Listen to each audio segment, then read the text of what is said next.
নীলফামারীতে শিশু যত্ন ও বিকাশ কেন্দ্রের নামে কোটি টাকা লুটপাটের অভিযোগ উঠেছে। কাগজে কলমে ৫০০ শিশু যত্ন কেন্দ্র থাকলেও বাস্তবে নেই অস্তিত্ব। এ নিয়ে বিস্তারিত জানাতে নীলফামারী থেকে আমাদের সাথে যোগ দিচ্ছেন সহকর্মী আরফিনুল ইসলাম। আরফিনুল, এই প্রকল্পের ভবিষ্যৎ তো পুরোটাই অনিশ্চয়তার মধ্যে পড়েছে। তো লুট হওয়া টাকাগুলো উদ্ধারে কর্তৃপক্ষ কি ধরনের পদক্ষেপ নিয়েছে? দেখুন, ১ থেকে ৫ বছরের শিশুদের জন্য শিশু যত্ন কেন্দ্র এবং সুরক্ষা এবং ৬ থেকে ১০ বছর বয়সী শিশুদের জন্য সাঁতার প্রশিক্ষণ সুবিধার আওতায় আইসিডিসি নামে একটা প্রকল্প নীলফামারীতে ২০২২ সাল থেকে কার্যক্রম শুরু করে।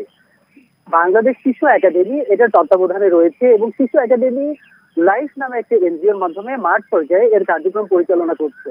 সম্প্রতি বাংলাদেশ শিশু একাডেমির যিনি জেলা কর্মকর্তা মোস্তাক আহমেদ রয়েছেন, তিনি তার প্রতিবেদনে ঊর্ধ্বতন কর্তৃপক্ষের কাছে অভিযোগ করেছেন যে এই লাইফ এনজিওর কার্যক্রম মাঠ পর্যায়ে একেবারে ৮০% কার্যক্রমে অনুপস্থিত পেয়েছেন, মাত্র ২০% কাজ তাদের দৃষ্টিতে এসেছে।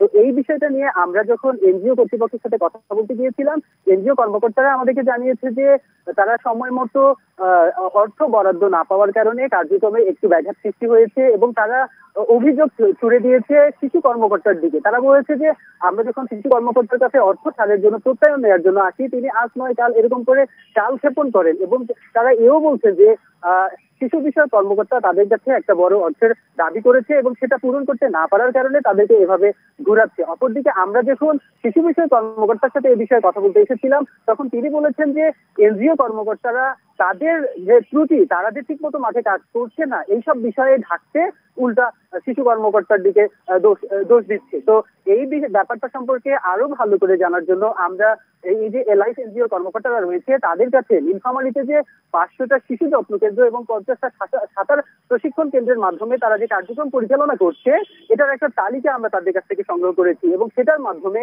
কোন জায়গায় কোন শিশু যত্ন কেন্দ্র রয়েছে এবং কতগুলো শিশু সেখানে পড়ছে, কোন প্রশিক্ষকই বা সেখানে প্রশিক্ষণ দিচ্ছে, এই বিষয়গুলো জানার জন্য আমরা যখন ঠিকানা ধরে ধরে মোবাইল নম্বরের মাধ্যমে এই জায়গাগুলোতে গিয়েছিলাম, তখন আমরা হাতে গোনা ২-৪টা কেন্দ্র পেয়েছিলাম এবং অধিকাংশ কেন্দ্রই আমরা পাইনি।